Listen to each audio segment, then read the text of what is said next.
We're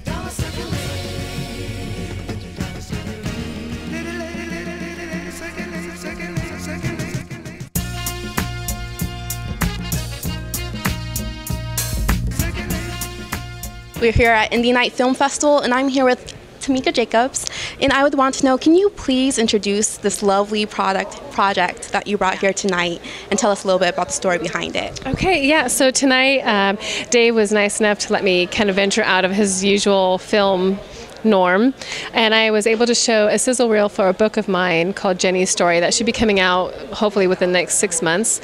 And it's basically a story about a high-profile adoption hearing that I was a part of in 1983, where my white foster mother, who took care of me for 3 years, went to adopt me and then was denied that adoption after the 3 years based on the fact that I was black. So how long has it taken you to put the sizzle reel together and to start this project with your book and getting all the wheels turning? Yeah, I think, well, the book started quite a while ago, but you know, when you're writing about something that's so personal and intimate, I realized I couldn't write it by myself. So I'm with an amazing ghostwriter, and he's been helping me out quite a bit. And then as far as the sizzle reel goes, I knocked that out. I'm one of those girls where it's like, I have something to do, I'm getting it done. Get things done. Yeah. We like these type of girls. They get very far. Yeah, thank you. So yeah, and actually the sizzle reel and everything took me about 3 days. Oh yeah, crunch time. Like I sat and was like, this is, but I think at the same time I already had a vision in my head of how I wanted it to play out. So it was just a matter of working the microphone, because I did everything myself. I did the narrating, the editing, I created everything on my own. So yeah, but it was good, and it was fun and therapeutic. So you have a bit of a background in television. You've been on TV quite a bit, especially with Deal or No Deal. So knowing that you have this background and knowing that Dave brought you this platform, how important has this experience been for you? It's been amazing. First, you know, just for me, it was the first time I've ever shared any of my work publicly.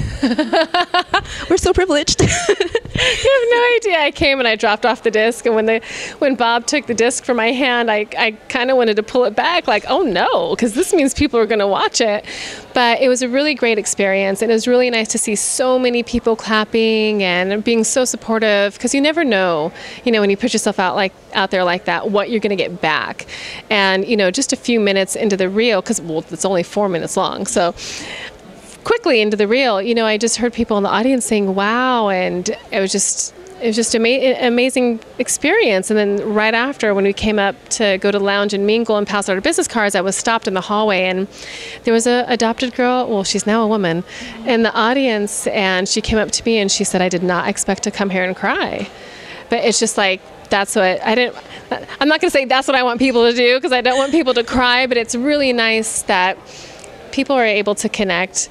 She was adopted. I have somebody who wasn't adopted but wasn't able to stay with their parents. I think that so many of us have some kind of connection to something like that in their life, a big loss, something traumatic, and I don't think that we talk about it enough. And I'm just glad I was able to do this, because for me, being adopted, I don't think that there's a lot of adopted people out there that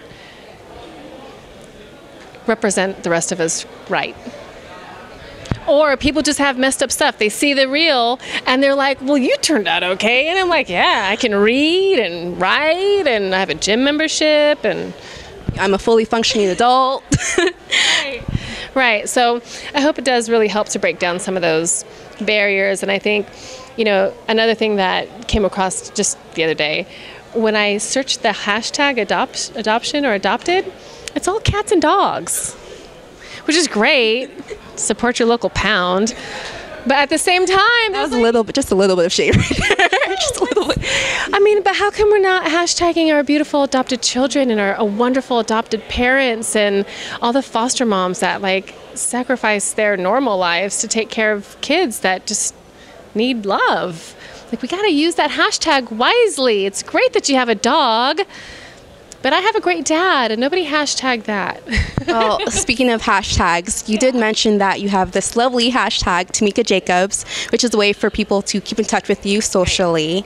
So is there any other platform for people to reach out to you, or a better way? I mean, I'm on LinkedIn. You can always go to my website too, which is tameka-jacobs.com, and you can see all of my work, anything that I have going on. I really try to keep that updated.